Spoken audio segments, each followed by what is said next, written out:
Olá, amigo do CMTO News. Estamos novamente no Centro de Mídias para fazer um podcast muito interessante. O tema a ser tratado hoje é sobre o Tempo e o Vento, do famoso escritor Érico Veríssimo.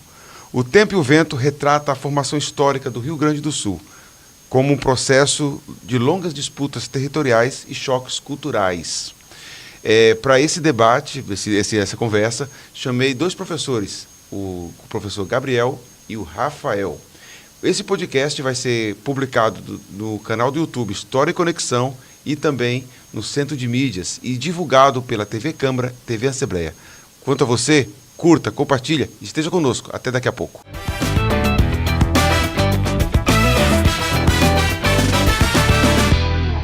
Estamos de volta, beleza? Beleza, Gabriel? Beleza, professor César, tudo bom? Gabriel é o professor de filosofia do Colégio Militar. Rafael também já esteve aqui. Hoje o entrevistado vai ser o Gabriel com os comentários luxuosos de Rafael. Beleza? Quanto a você, durante o podcast, se eu trocar os nomes, é muito El aqui na mesa, né? Então, é uma mesa angélica, né, Gabriel? Só os arcanjos aí. Bacana. Primeiro, eu agradeço vocês terem aceitado o convite. Vocês chegaram no colégio, né? Eu apresentei o projeto para vocês. O Rafael já é uma figura conhecida aqui, já esteve aqui outras vezes para falar de Lima Barreto. Isso. E meu trabalho envolve literatura, história, né? Temas em comuns aqui da nossa formação. Uhum. Aqui nós temos 3 formações: história, filosofia e sociologia. Mais um ponto em comum que é a literatura. Não é verdade, interessante isso? Com certeza. Mas antes de nós adentrarmos no assunto, quando eu falei para você, Gabriel, participe do podcast, você vai gostar, e você escolheu o Tempo e o Vento. Por que você escolheu esse tema? Por que ele é precioso para você? Bom, primeiro eu queria agradecer a oportunidade, né? É um prazer estar aqui e parabenizá-lo também, porque esse formato me parece ser um formato mais acessível. A gente sabe que os leitores do nosso mundo contemporâneo sofrem uma mudança aí, né? Tem gente que às vezes não tem tanto tempo de ler quanto gostaria, pode ouvir, né? E é uma maneira de introduzir, apresentar certos temas. E agradecer também a companhia do meu amigo Rafael, que é sempre muito divertido e muito bom estar junto com ele, eu aprendo muito com ele. E o Tempo e o Vento, ele é um livro muito importante assim para mim sobre vários aspectos, porque apesar do pessoal achar pelo meu sotaque que eu nasci lá na Bahia, eu nasci no Rio Grande do Sul. Não, o teu sotaque é bem claro que é do Sul. E ele conta a história da minha gente, em parte, né? E quando eu li esse livro, eu fiquei bastante impressionado em quão ignorante eu era e ainda sou em relação a mim, né? Aos meus antepassados, a minha gente lá daquela terra. E isso, imagina o que não vale para o resto das revoluções, para o restante, né, das histórias que atravessam o Brasil. E isso eu acho que é uma lição importante de humildade, que a gente tem que sempre estar atento para tentar aprender. Bacana. E também a razão mais concreta é porque eu tenho muita saudade. Já faz uns bons anos que eu não retorno ao Rio Grande do Sul. E é uma maneira de voltar ao Rio Grande do Sul falar sobre um livro importante de lá. Antes de nós começarmos a falar da obra mesmo, eu quero conversar com o Rafael. O Rafael, ele aceitou ser o comentarista, né, sobre Érico Veríssimo. Eu acho que a literatura sempre te convida, né, Rafael? Sim, professor César. Fala, antes de nós entrarmos na obra, por que a literatura, o que ela significa para você? Primeiramente, queria agradecer mais uma vez pelo convite de estar aqui com vocês, né, nessa gravação. Ter a felicidade de compartilhar aqui essa mesa, tanto com sua companhia como a companhia do professor Gabriel. É recíproco, totalmente. É uma figura maravilhosa, né? Sim, é um grande sim. presente da vida que a profissão docente me trouxe. Bem, então, quanto ao Érico Veríssimo, o que eu acho importante destacar, e é o que me atrai muito nele, é o espectro que a obra dele traz, justamente de falar, como o professor Gabriel falou agora há pouco, da sua gente, da sua terra, que é algo muito característico da chamada geração de 30, né? Geração de 30, só para contextualizar, aquela geração dos autores modernistas, a segunda geração, que tinha o foco no regionalismo. né? São bem característicos autores que falam de sua terra, de sua gente, de sua história. É interessante, regionalismo, vamos falar sobre isso. Regionalismos, né? Não, é que nós... tanto múltiplos, Érico Veríssimo é a grande expressão do sul do país, nesse sentido. Você tinha no Nordeste Graciliano Ramos, você tinha Jorge Amado, né? No meu Piauí tinha os escritores também que surgiram nesse contexto. Né? Então, é interessante até na forma como essa literatura de 30 se insere num grande quadro intelectual dos anos 30. Né? Inclusive, a gente pode falar disso melhor. Né? Na construção de uma identidade nacional, na construção de um discurso de nacionalidade, de pertencimento, e como a literatura ela participa desse debate nos anos 30. Bacana. Eu estou rindo porque antes de você chegar em off, nós estávamos questionando o termo regionalismo. Quando é algo que envolve o eixo Rio-São Paulo, na história do Brasil não se coloca regionalismo, né? Não é? Você vai ler a história de Tiradentes, lá, a Inconfidência, a Conjuração Mineira. Não é colocado como regionalismo. Aí a história do Goiás é regionalista, toda a história menos... Né? Mais pitoresco. Ali, é curioso. Fora do eixo é mais peculiar. Né? Sim. Não, mas Brasil. Isso daí eu também costumo problematizar. A história da baianada, lá no século XIX, que aconteceu no Maranhão, é regionalismo, é a história do Brasil também, como assim a farroupilha, né? Sim. Mas antes, então, já aproveitando... De que maneira, Gabriel, você, ao ler a obra, você entendeu como essa obra, a literatura, ela contribuiu na formação histórica do Rio de Janeiro? Ou ela conta de... Ou do Rio Grande do Sul. Desculpa, Rio Grande do Sul. É porque pode ser do Rio de Janeiro, porque lá no final aparece o Vargas. Eu falei ato falha, que é Rio Grande do Sul. Rio de Janeiro. E uma coisa muito interessante, né? Eu não sei o que os historiadores... Quais são os critérios por meio dos quais eles aferem se uma narrativa ela é mais ou menos crível que a outra. Mas, por exemplo, várias histórias são contadas aqui e que ele mescla literatura ficcional com literatura documental ou, enfim, com registros históricos. E isso eu não conheço do ponto de vista das correntes, mas me parece ser muito vanguardista.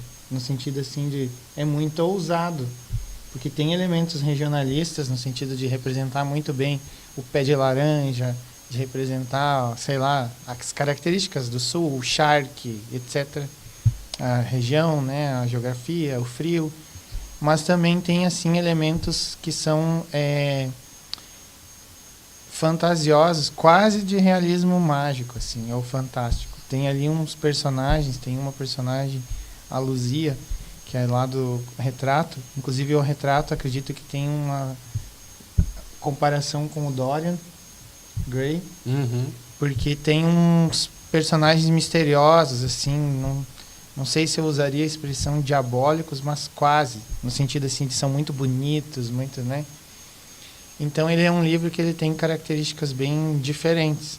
Mas, sem dúvida, ele tenta explicar alguns episódios através de personagens. Então, por exemplo, o Capitão Rodrigo, que todo mundo conhece quase, né, do filme, que o filme do Tempo e o Vento basicamente é um recorte...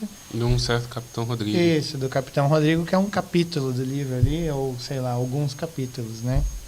Então, ele é um guerreiro. Ele lutava contra eles chamam no livro, né, os castelhanos, né, os correntinos, que eram basicamente argentinos e uruguaios, que viviam invadindo, mutuamente eles invadiam para tomar terras, gado, etc. E ele era um guerreiro que protegia as terras do Império, né? Eu acredito ainda que, na época, uma das razões que justificou a revolta dos gaúchos contra o Império foi que, na hora que o Império precisava proteger suas fronteiras, o exército dos gaúchos, dos estancieiros, etc., era utilizado. Na hora de comprar o charque, aí comprava o charque dos caras que entravam, que eram os argentinos, né? Então, mas aí ele conta assim o movimento histórico do Rio Grande do Sul e do Brasil, introduzindo personagens ficcionais. Eu não sei, mas não me surpreenderia muito que não tenha nascido da leitura desse livro muitos historiadores. Que é uma maneira de apresentar a história assim, que é muito elegante. Tem uma frase que a literatura transforma o texto histórico em linguagem sensível. Pois é, sim, é emocionante, E toda a civilização que nós estávamos conversando tem na literatura um certo mito de fundação ali, né? A Homero, a Eneida. No Brasil, provavelmente, não sei se tem outras, mas a principal, acho que uma das principais, é O Tempo e o Vento. E o tempo histórico que... A narrativa de Érico Veríssimo, ele se inicia em um período de consolidação de fronteiras, né? Da região sul do Brasil. Teve a Guerra da Cisplatina, começa ali no primeiro reinado, depois vem a Guerra dos Farrapos, né? Justo. E eu vejo assim, dentro da história tem um conceito chamado longa duração e curta duração. Pelo que eu entendo, você pode até corrigir, eu acho que é longa duração. Eles pegam do início dos conflitos brasileiros, né, na verdade, ali dos gaúchos, do Rio Grande do Sul, que não era Rio Grande do Sul, era província de São Pedro. É isso. Não é isso? E se estende até o final do século XIX, se eu não me engano. Por aí. O arco narrativo do livro? É. Ele é um livro que tem uma estrutura temporal diferente, porque ele não é linear. Ele é cíclico. E ele não exatamente... Ele tem... Eu vou depois, inclusive me lembrem disso, que eu quero mostrar um caráter bem cíclico dele. Ele começa, se eu não me engano, em 1845, com o cerco do Sobrado. Começa ali. Isso é o primeiro capítulo. E logo depois ele dá um salto para 1745. Então... Vai de 1745 a 1945, o livro. A história. Então ele vai, só que ele recua no tempo. Depois... Só que ele não fica fazendo muitos flashbacks, idas e vindas, mas é interessante esse recorte, né? Começar de porque ele começa meio que do meio. Ele não começou do começo, propriamente dito. O Licurgo Cambará, que acho que é neto do Capitão Rodrigo Cambará, ou filho dele, agora eu não me lembro. Eu acho que é o neto. Neto, né? É. Então, é um recorte assim... E nessa obra do Érico Veríssimo, a cidade é Santa Sé, né? A vila. Santa Fé. Santa Fé. E eu estava lendo que a Santa Fé representa um símbolo de resistência entre portugueses e espanhóis. Sim. Justamente nesse início da consolidação do território nacional. Sim. Que começa ali... Inclusive, eu tenho uma dúvida, eu não sei, vocês podem me esclarecer, mas o Tratado de Tordesilhas, quando ele foi revogado, tinha uma região do Brasil que não era Portugal, era Espanha. Isso. E a colônia del Sacramento, lá no Uruguai, era Portugal. Aí eles trocaram, né? Daí essa região, eu acredito que é lá no Rio Grande do Sul, onde a gente chama Missões, onde tinham os jesuítas. Daí eles deixaram lá, eles foram dizimados, né? Porque na cabeça de um burocrata é só assinar 2 papéis, faz tantas vias e pronto, resolvemos um problema. Mas não, né? Exato. E aí aqui conta uma parte dos jesuítas, né? Tem vários personagens bem importantes e é uma coisa muito interessante a presença da religião aqui. Da religião num sentido assim bem brasileiro, em contato com, por exemplo, povos originários e seu desdobramento assim ao longo do tempo, né?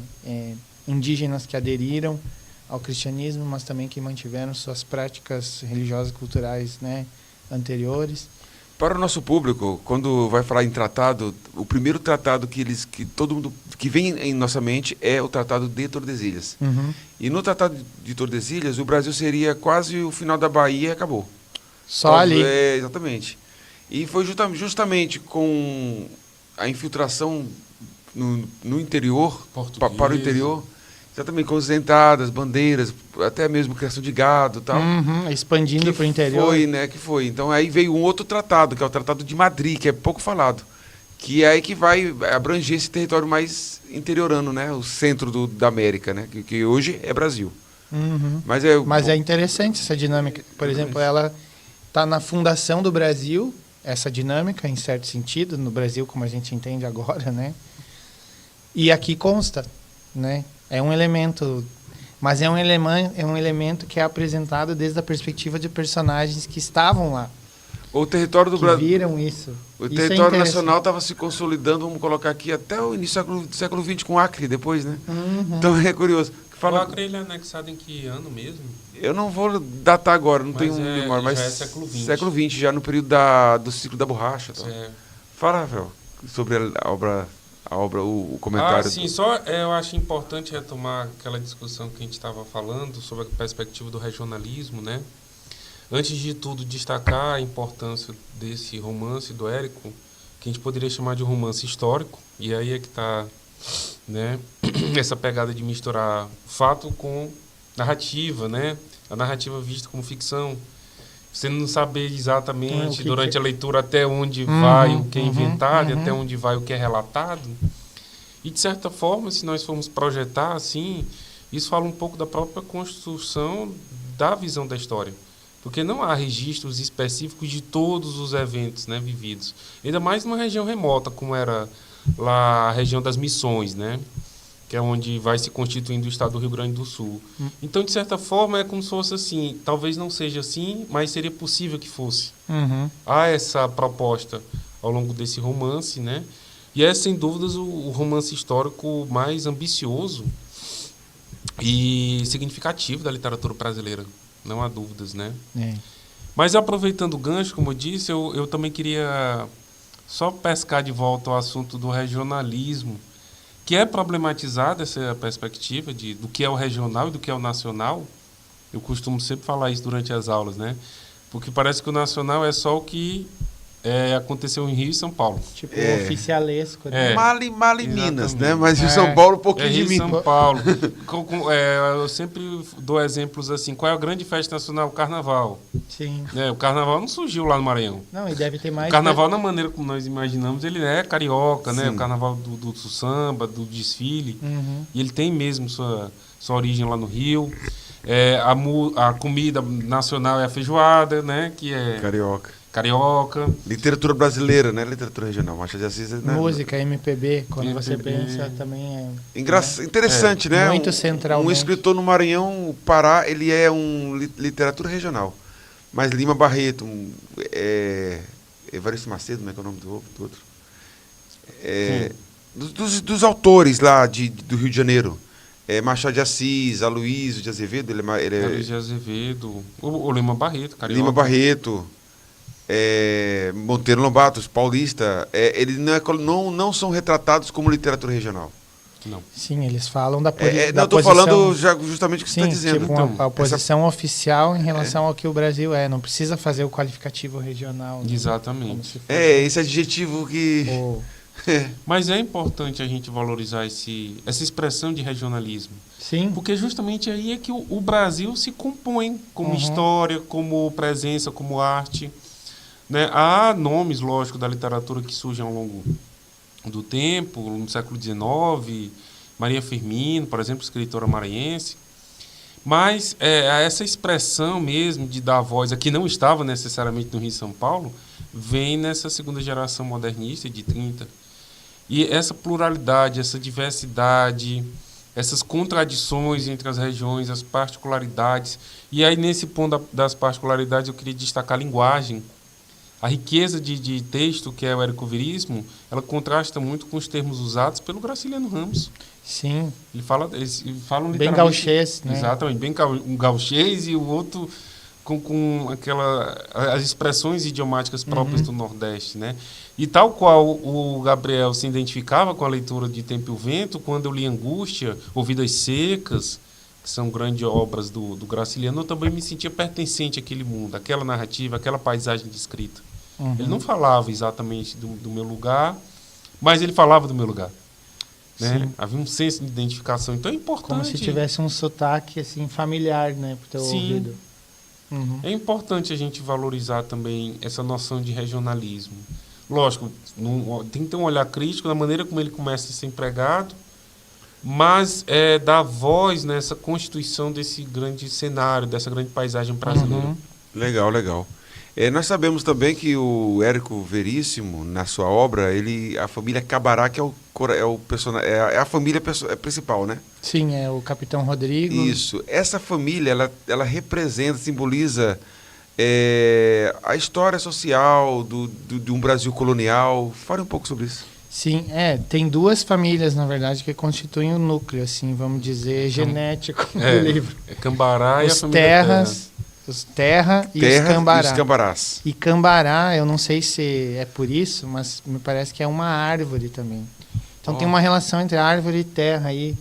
E isso reflete um pouco assim na psicologia e na própria atitude corporal. Por exemplo, os terra, eles são caracterizados assim mais como indivíduos quietos, soturnos, sérios, trabalham. Trabalha e vai para casa. Não fica mostrando os dentes. Os terras. Os terras. O cambará já é aquela figura assim meio que do bom vivant, só que um bom de briga também, assim, gosta de... Se a gente fosse pegar pesado e fazer uma com meio forte assim, talvez a gente poderia dizer que os terra eles têm uma característica mais assim apolínea e os cambará mais dionisíaca, assim, para lembrar aquela distinção nietzschiana. Eu né? li um questionamento que a família Cambará também representa a formação das elites. Tem alguma coisa a ver com Tem, isso? porque eles enriquecem ao longo. Inclusive tem uma parte, Rafael, ali que é muito interessante. Bom, não são só os terra e os cambará, né? Tem muitas famílias e ali uma das partes que eu mais gostava era essa, quando as famílias começavam a ter rivalidades. Tem os Amaral, que são rivais dos cambará. Os Amaral, eles eram uma família de estancieiros mais ricas. Era como se fossem os donos de Santa Fé. Isso. No começo E da aí, história. só que aí eles tinham aquela postura de coronel. Aliás, isso daria até para fazer um artigo, de repente. Aí, mostra esse. Interessante. De comparar o que significa coronelismo em diferentes contextos regionais. Porque Isso. ali tem essa figura, né, dos Amaral. Aí o que acontece? Os cambará, eles começam a tomar posição, porque eles são charmosos, interessantes, inteligentes, bons de briga. Eles conquistam, né, terras e aí começam a rivalizar. E tem uma cena muito clássica, que é do Capitão Rodrigo contra o pai do Amaral, né? O Capitão Rodrigo foi fazer um duelo com o Amaral filho. Ele ganhou o duelo, que ia ser na faca, né? De boa, só para... E o cara deu um tiro, ele quase morreu. Depois de um tempo, eles se revoltam, porque aí tem as guerras. Os cambarás apoiavam um lado. Na verdade, é o Rodrigo só, né? Só tinha ele ainda. Um lado da guerra e os Cambarás. Amaral, outro lado. E aí eles perdem. E aí o Capitão Rodrigo entra de cavalo lá na casa do Amaral. Vem aqui que eu estou te procurando. Porque no dia que ele estava fazendo o duelo? Ele ganhou o duelo. E aí ele disse, porque ele deu um tapa na cara do Rodrigo, agora vou te mostrar o que acontece quando tu dá um tapa na cara. Eu vou fazer o meu R na tua cara, de Rodrigo. Aí só faltava a perninha. Então ele fez um P na cara dele e quando ele foi fazer a perninha ele levou um tiro. Muitos anos depois ele voltou lá na casa para fazer, né? A perninha do deixa eu terminar o que eu comecei. Que é uma coisa meio trágica, mas é engraçado. Isso mostra bem um tipo de... uma parte da alma gaúcha, que é uma mistura entre... uma espécie de junção de violência e diversão. Sabe? Que é essa coisa do gaúcho briguento. Tem ali, né? Mas uma coisa que você falando dessa rivalidade de famílias, e comparando com hoje mesmo, assim, parece hoje nós estamos numa sociedade um pouco diferente. E na época, e nas sociedades mais tradicionais, esse valor do sobrenome, de pertencer àquela família essa rivalidade de longa duração, de muito tempo, é algo comum na época, não era? Muito. Que eu já vi histórias no Nordeste também, de famílias tradicionais de décadas, que são rivais, né, disputas políticas locais. Sim. Talvez a família Terra e a família Cabará, provavelmente isso mesmo, ela simboliza esse contexto tipo um social. arquétipo, né, do que acontecia em todo o país. E aí uma coisa que eu gostaria de falar para ti, que eu lembrei agora, é que essas famílias, elas começam a enriquecer e eles são estancieiros, mas eles mudam um pouco os hábitos, né? E uma das coisas que eles fazem é começar a estudar na universidade fora, na França em especial. E aí tem uma passagem, que essa é muito emblemática, que um dos Amaral, esse eu não me lembro o nome, mas é porque são muitos personagens, muitos. Ele volta, e ele volta com umas teorias que tentam justificar, assim, latifúndio, sabe? Era uma coisa que eu não sei a quem o Érico está se referindo, mas eu acredito porque ele está fazendo uma crítica velada, porque ele tinha compromissos ideológicos anti-latifúndio, digamos assim. E ele coloca um personagem que é o filho de um estancieiro, ou seja, uma pessoa que tem muitas terras, muitas, e que vai estudar e que volta com teorias científicas, sociológicas até, que justificam o latifúndio, entende? Oh, que legal. Então é uma coisa muito cômoda. Conveniente. É muito. E o capitão Rodrigo Cambará, os herdeiros dele, eles não gostam muito, detestam assim essas teorias, mesmo que eles sejam também detentores de grandes terras. Que aí vem uma certa contradição. Os Cambarás são figuras meio caóticas, contraditórias, porque ele gosta dos funcionários dele, mas ao mesmo tempo ele tem um monte de terra, sabe? Tem um aspecto que é interessante apontar em relação a esse perfil psicológico, né, dos Cambará, e é muito personificado na figura do Capitão Rodrigo, né? É a falta de compromisso ideológico.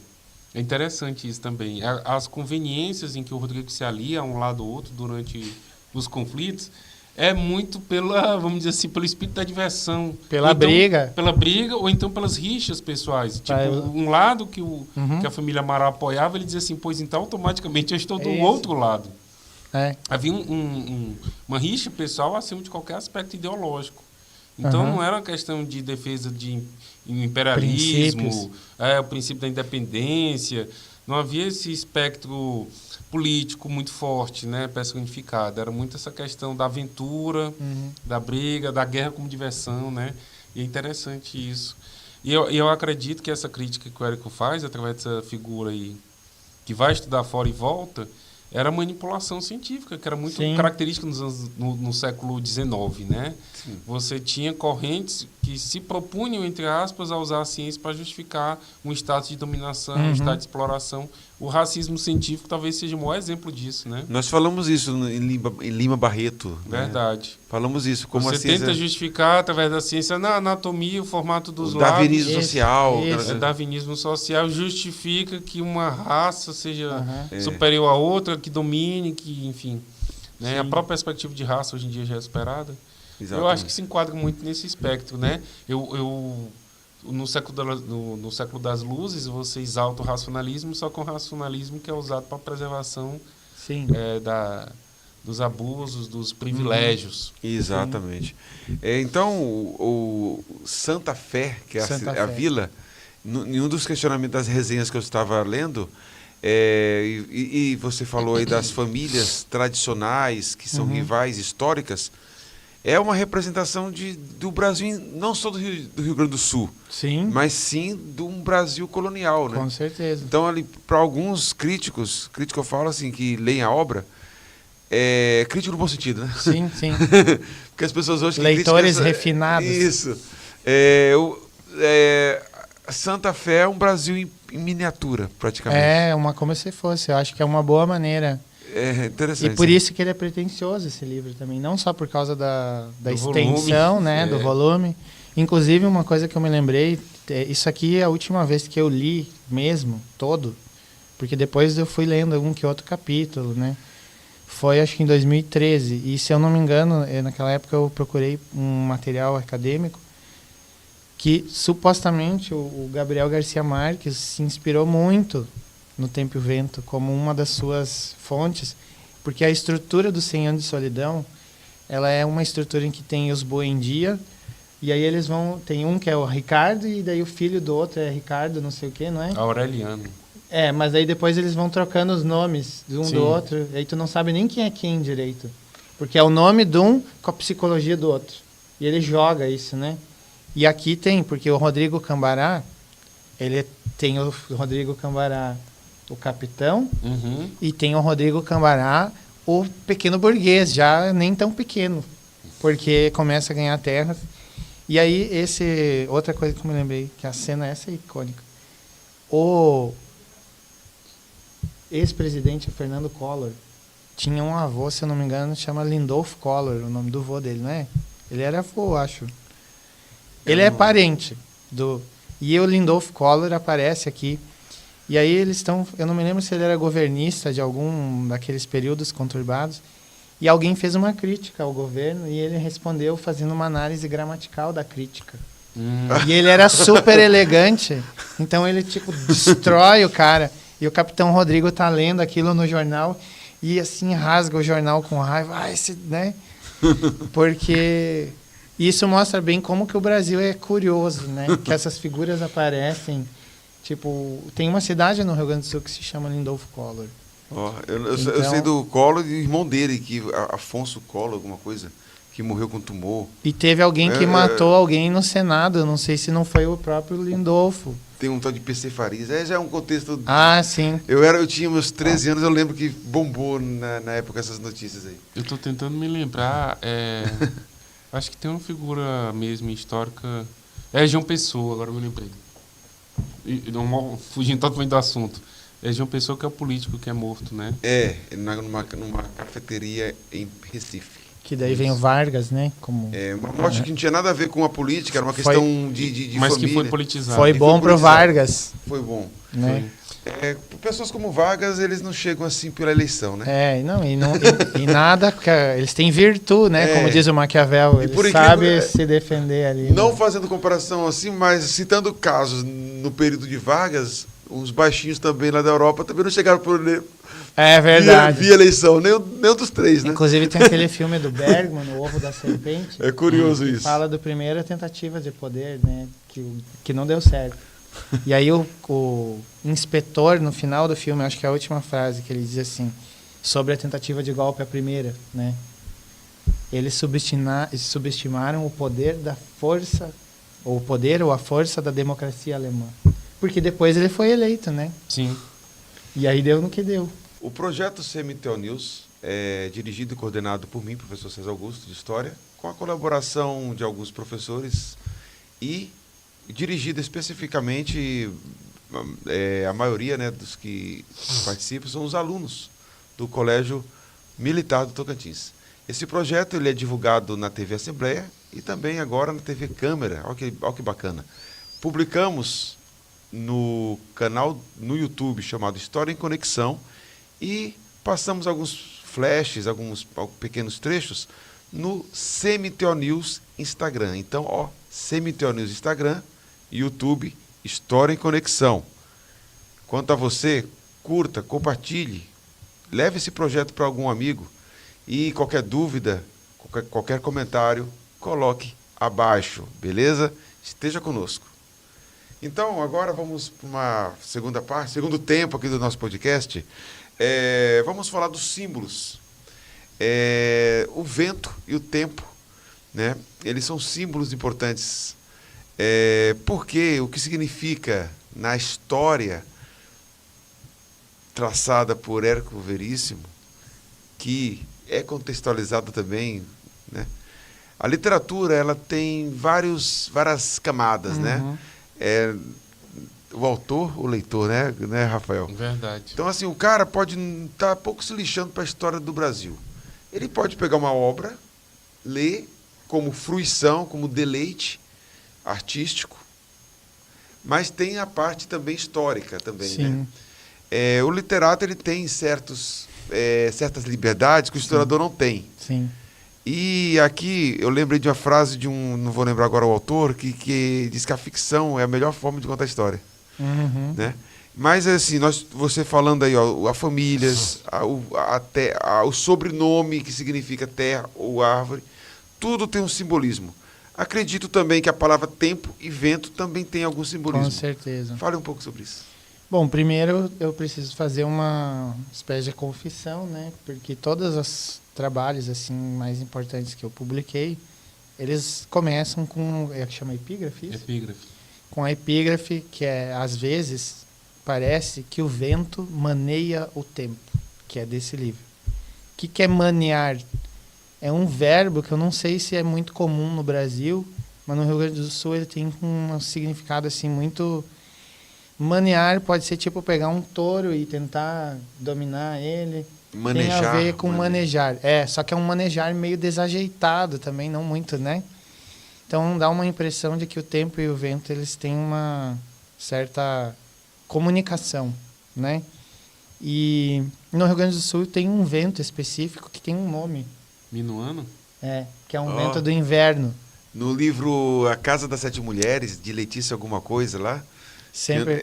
muita consoante para falar. Sim. Ela fala muito desse vento minuano. E ele é um vento muito específico, porque ele é frio, cortante, ele não para, ele é meio inclemente, assim, porque quem tem, né, a orelha dói muito.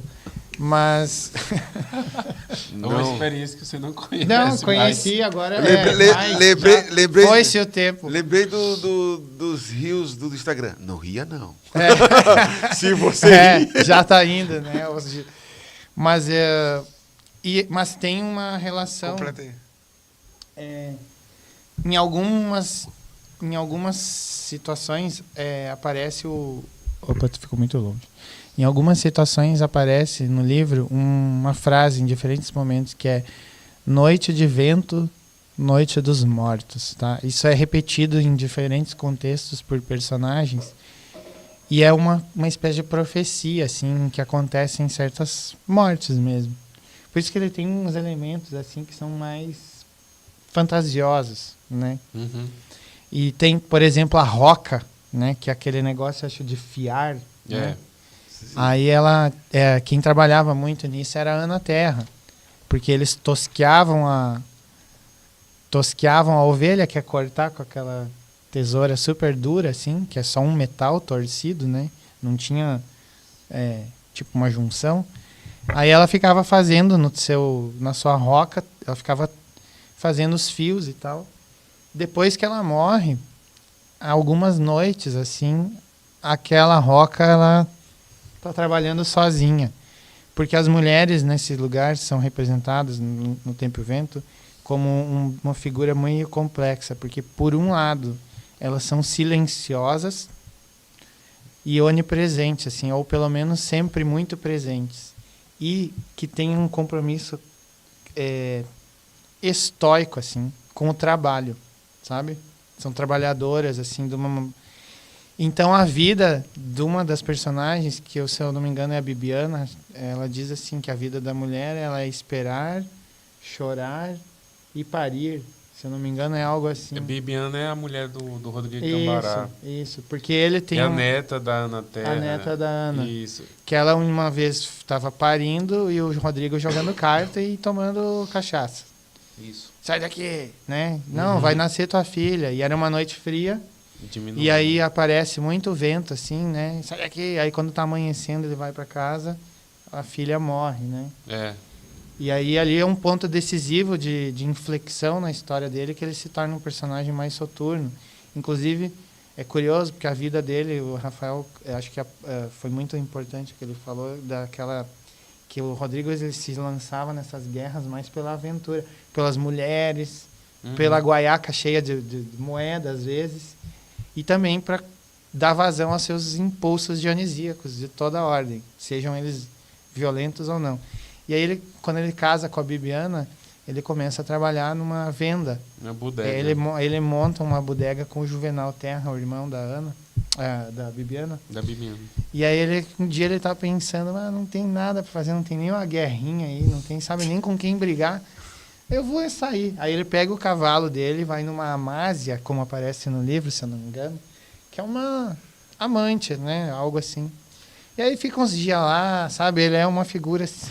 Você falou uma coisa do cavalo. O cavalo também tem um simbolismo, assim, representa muita coisa numa guerra, numa cultura.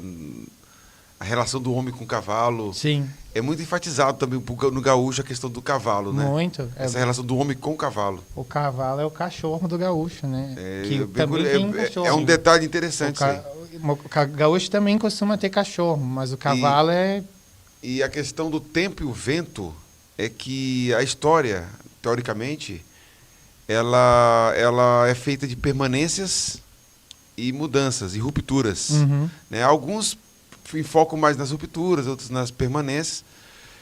Mas sempre há isso. Uma dinâmica, né? Exatamente. Por exemplo, tem um historiador, Felipe Ariès, eu vou falar como eu acho que é.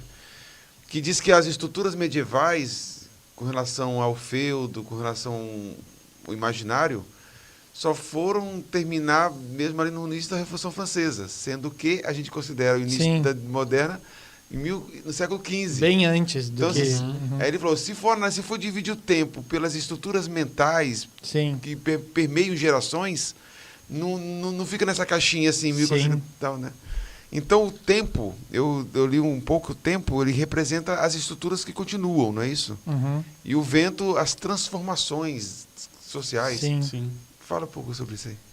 Não, eu queria só, aproveitando a deixa, para pontuar também a perspectiva do papel feminino no romance do Érico, que ele é traduzido nessa figura da mulher paciente, de uma mulher submissa, de certa forma, né? Uhum. Ou submetida aos caprichos masculinos, mas ela sendo o pilar da família. Exatamente. o centro. O pilar da Uhum. resistência, o pilar da continuidade, da Da permanência, do cuidado, da casa. A mulher silenciosa, mas a mulher valente, né? A mulher que cuida da família, aguerrida na defesa da prole. Mas, Que suporta a saudade, a perda. sim, mas extremamente tolerante, vamos dizer assim, esses caprichos masculinos. É como se fosse um fardo silencioso que elas carregam. A Bibiana, nesse sentido, ela é muito interessante, porque ela tem consciência que o Rodrigo, das escapadas dele, para ele o tempo de paz era o tempo de tédio, o sentido da vida estava no tempo de guerra, né? E é engraçado como esse comportamento dele muito volúvel, ela acaba aceitando, se submetendo a isso, e o pai e o irmão, os pais principalmente, né, criticam muito ela. Minha filha, como é que você aceita isso? Minha filha, largue ele. Né, com muita relutância, ele aceita até ele de volta em casa, né, que na época uma filha que saía de casa casada não tinha mais volta, né? Mas ele chega a propor isso para a filha. Olha, você pode até voltar, vou esquecer que você teve esse casamento. Sim, que seria uma transgressão muito... Ainda mais na época, né? Sim, sim. E ela, não vou voltar para casa, eu tenho um marido. Eu falei, mas onde que tá teu marido? Tu nem sabe onde é que ele tá, né? E por mais que fosse visto pela família, né, pela comunidade lá de Santa Fé, a vergonha que ela era submetida, ela era muito resiliente nesse processo. Inclusive... É interessante essa figura. Desculpa interromper, mas porque senão não fica meio solto. A razão, talvez, da rivalidade Amaral-Cambará é a Bibiana. Porque o Amaral queria casar com a Bibiana, só que o Capitão Rodrigo chegou lá no cavalo dele com um violão, ficou bebendo cachaça lá e foi encantando, assim, porque a presença dele, ele era muito espirituoso, né? Inclusive, quando ele conhece o irmão dele, é um dos encontros mais... o irmão da Bibiana, é um dos encontros... O Juvenal Terra, que ele chega num bolicho, que é um lugar onde as pessoas vão beber e comer linguiça e tal, Ele chega lá e diz assim, ele entra no lugar, ninguém conhecia ele fala, buenas, se me espalho. Né? Nos pequenos eu dou de plancha e nos grandes eu dou de talho. E aí ele dá a risada, e aí um baixinho que tá bem quieto assim, que é o Juvenal Terra, diz, pois de. Aí ele diz, bicho bom, é desses que eu gosto. Calma, amigo, eu só tô aqui. Né?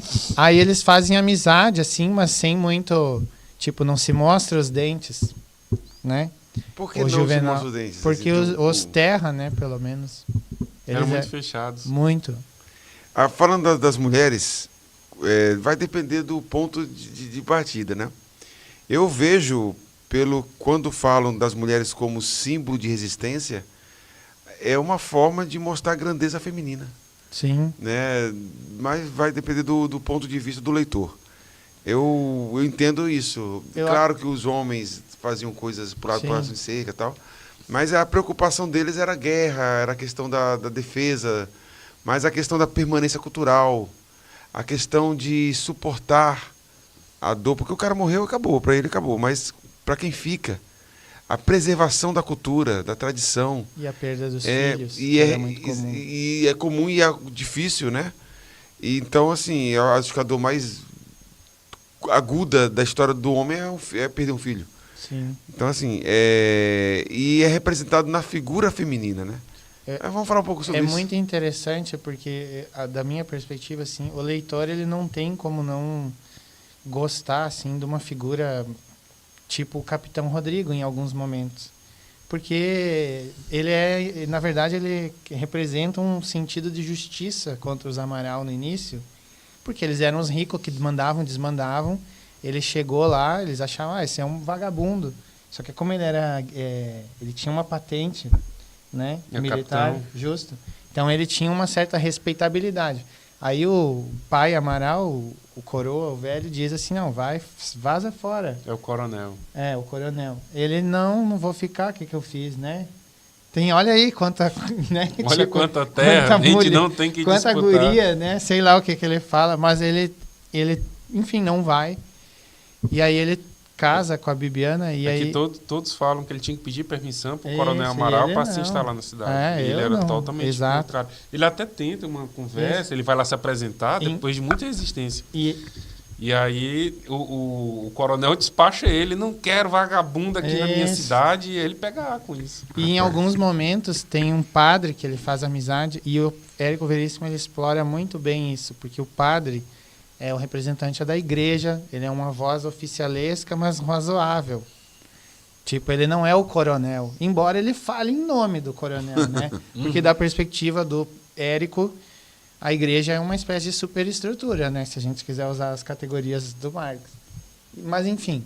E ele faz amizade com esse padre. E eles têm discussões teológicas muito legais. Aí tem um dia assim, quando chove, quando dá um trovão, você não lembra da Virgem Maria, né? O padre pergunta. E o Capitão Rodrigo diz, não, eu lembro do meu poncho, né? Que é um cara prático, eu não quero passar frio. E aí, depois que eles fazem amizade, assim, o padre ele fica do lado do Rodrigo, ele defende. E tem umas conversas, assim, que o Rodrigo solta, que é muito engraçado de ver. Que na época ainda tinha escravidão. Sim. E ele, uma hora, fica meio que cutucando o padre. Como assim, né? Ele diz, por mim, cada um tinha que ganhar um pedaço de terra. Ele fala assim... E aí o padre dá uma cutucada de volta. Tá, mas e a guerra, né? Não, a guerra não tem que acabar. Qual que é o sentido, né? Eu coloquei aqui 3 pontos, né, que as mulheres representam na obra. Guardiã da memória familiar. Uhum. Em especial, Bibiana e Flora são as que mantêm viva a tradição das suas famílias. Símbolo de resistência e permanência. E são elas que reconstroem as perdas e as rupturas históricas. Tem um elemento que une as mulheres no romance, que é a tesoura, né? Isso, eu comentei antes do podcast começar, né? A tesoura, né? A tesoura, ela passa de mãe em mãe, ela começa com a na terra, né? Isso. É a tesoura que ela usa para cortar o cordão umbilical do filho. Do Pedro. Brilhante, Érico Veríssimo. E essa tesoura é esse símbolo de união, de resistência, de trabalho. Que depois ela vira parteira, né? Quando ela chega em Santa Fé. A Ana. Como e se aí a história aquela tivesse tesoura, na tesoura, né? ela é o nascimento da própria cidade, assim, simbolicamente. Porque é com ela que ela pare. Uhum. E aí essa tesoura vai para Bibiana depois, né? E ou seja, parece que o tempo é representado na tesoura. Ela representa o tempo, né? E tem outra coisa também, que é um punhal que o pai do filho da Ana tinha, que eu esqueci o nome. Acho que era Pedro. Poxa, agora tu me pegou. Mas também. ele também tem um punhal que fica passando de geração em geração entre os cambarás. Porque isso é um tema, assim, se a gente quisesse entrar assim, em algumas áreas, né, da filosofia, por exemplo, o Heidegger, né, os autores, principalmente os hermeneutas, eles buscam reconhecer assim, a historicidade nas coisas. Na verdade, as coisas só são o que elas são, em grande medida, por conta da sua dimensão histórica. E ela não perde essa dimensão histórica. Por isso, quando você entra num museu, digamos que tu vai lá numa reconstrução de um quarto lá, a gente já falou esse exemplo, né? Em parte é como se tu estivesse num mundo, porque os objetos eles têm uma espécie de assinatura do mundo ao qual pertencem, né? Bacana.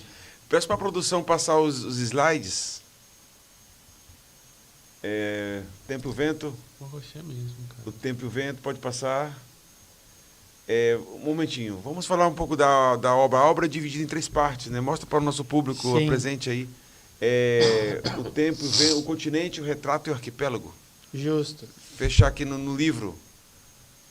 Né? Esse é o primeiro. É o Continente. É onde começa, né? Chamou Continente. E aí varia muito de edição para edição. Se eu não me engano, essa edição do Globo, ali tem 9, né? Uhum. 9 exemplares, 9 volumes. Essa ali da Companhia das Letras, desculpa. Não, da companhia... Tem 7. São 7.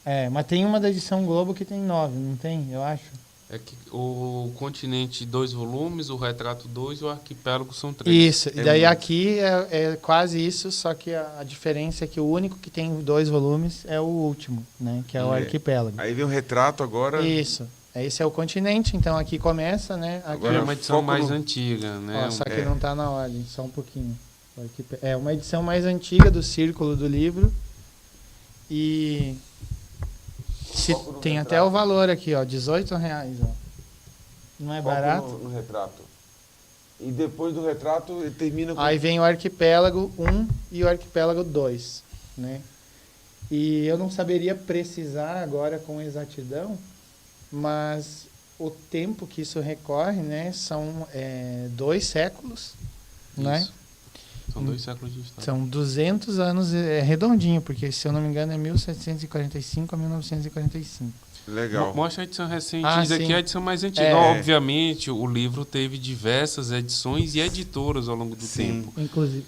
Atualmente, o Érico Veríssimo ele é publicado. Esse aqui é meu marca-página, que é uma folha de uma Olha que a gente chama parreira. Parreira. É a Ah, de uva, né? Isso, da casa da minha avó, Olha que legal. que eu sempre tenho comigo meus Aí, ó. marca. É A tesoura aí, É ó. a tesoura, objeto que só tem É o Objeto. tempo, é o tempo. É, aí, ó. ó. A tesoura representa o tempo. Atualmente, E aqui- a obra do Érico é publicada pela Companhia das Letras, que está fazendo uma programação especial esse ano, Ó, que legal. em torno do autor. Está lançando uma edição especial de Incidente em Antares, em quadrinhos, que é outra obra também muito conhecida. Que é fantasiosa, que é muito boa, né? Fantástica, Os maravilhosa. mortos fazem uma greve, não é? Isso. Eu não quero ser enterrado até que se resolva. Não, na verdade, os legal. coveiros Coveiros fazem fazem uma isso. greve História e os interessante. mortos ressuscitam. Isso, os coveiros fazem uma greve e aí tem toda uma... Aí já é outro romance. O Érico Veríssimo tem uma obra muito vasta, Muito vasta. diversificada. Mostra a Clarissa. Clarissa. Eu adoro. Foi o primeiro romance do Érico que eu li. Se passa numa pensão. Ele teve uma filha com esse nome ou não? Sim. Sim. Né? Legal. A Clarissa Aí, né? e a irmã o Luiz Fernando. E aí o Olhar os Lírios do Campo também é outro livro dele. Esse Super conhecido. é... A literatura, ela exercita a imaginação. É muito legal, cara. E A Albert Camus, a ficção é muitas vezes o modo mais verdadeiro de narrar uma realidade. E o outro, cadê aquele outro, Gabriel? Que ele tá o falando Caminhos Contraponto? Cruzados. Não, Caminhos Caminhos Cruzados. Aí, ó, Ó, o o Incidente em Incidente, ó. Antares. Esse livro é um dos livros mais divertidos que... Esse é uma literatura fantástica. E ele também... Que Bem- época que é meio vanguardista, né? Anos 70. Ah, já tinha se estabelecido. Já, né? o Gabriel Garcia ele é dos anos 50, ela tá publicando E o Thomas... Qual que é o Hesse, né? Já tinha também antes. já. Uma frase dele, o Mário Vargas, velho.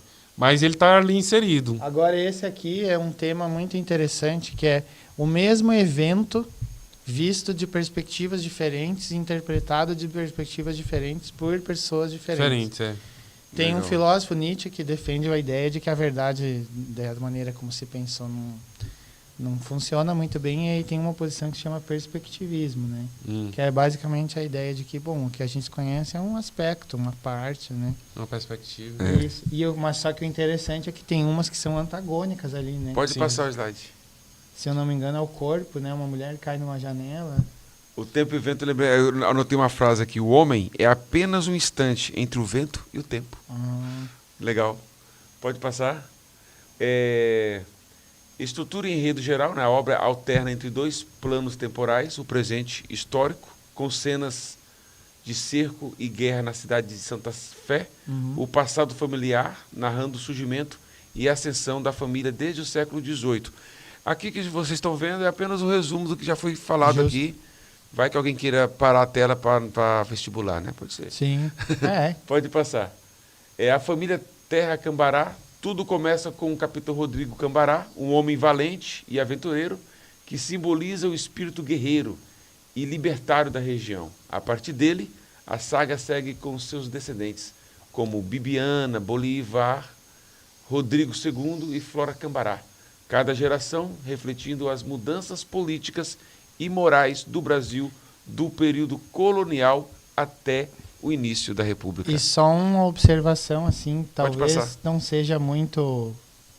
Pode falar. O nome ali, Bolívar, talvez mostre que o Érico era tão ambicioso ao ponto de colocar as asinhas na América Latina como um todo, na figura do Simão Bolívar. Isso. Porque eles gostam, os Cambará, pelo menos em parte, de figuras revolucionárias. Tipo o Garibaldi, que aparece ali. Sim. É uma figura assim que com certeza eles iriam tomar muito chimarrão, fazer churrasco, porque dedicar a vida a causas, concordando ou não com essas causas, quais sejam, parece um modo admirável de morrer. Os Cambarás só morrem ou em batalha ou na cama, mas não do jeito da doença, que é o que eles dizem. Não, um Cambará que para morrer doente não, tem que morrer ou na batalha, no campo de guerra. Isso, ou em outros contextos que... E esse é um mapa aí, Uruguai, né? Esse é o Rio Grande do Sul. Você falando, eu quero saber assim, se ele toca... Faz muito tempo que eu li algo sobre o assunto lá. Mas, enfim, na Batalha da Farroupilha, ali, na Guerra dos Farrapos, Sim. tem a questão do excesso de impostos, né? Sim. Mas havia uma intençãozinha separatista, porque hoje o pessoal diz que o sul do país circula de forma subjetiva lá. Eu acredito que Hoje, sim. já era presente nessa época? Mas num sentido meio diferente do que é hoje, né? Porque tinha os maragatos e os chimangos. Sim. Acho que era nesse período, né? Que aí um vestia um lenço branco e o outro um lenço vermelho. Isso. Os lenços brancos, os chimangos... Os Castilhos... Isso. Júlio Castilho, que era Júlio de Castilhos. Presidente da província da época. E o Gaspar Silveira Martins, não era? Acho que era o outro. É um ponto da história que eu não tenho tanta... Eu também não, sou porque familiar. é bem complicado, eu acho mesmo complicado. Mas enfim, aí os... Até porque eles mudam de lado Eu várias estou buscando na memória aqui Isso. algumas O coisas. Bento Assim. Gonçalves, ele muda de lado, assim, ao sabor do vento. Eu Os tô- chimangos... eu tô na base e da ele memória governou aqui, 400 anos, né, o Rio Grande do Sul. Os chimangos, eles vestiam branco. E aí tem as frases. O Érico, ele era um frasista, assim, que eu não sei se ele... Que vem com aquilo que o Rafael falou. Não sei em que medida isso é histórico ou, né? Por exemplo, diz um desses personagens, acredito que é o Gaspar Silveira Martins, é atribuída a ele a frase, que ideias não são metais. Elas não se fundem. Então não tem que convencer.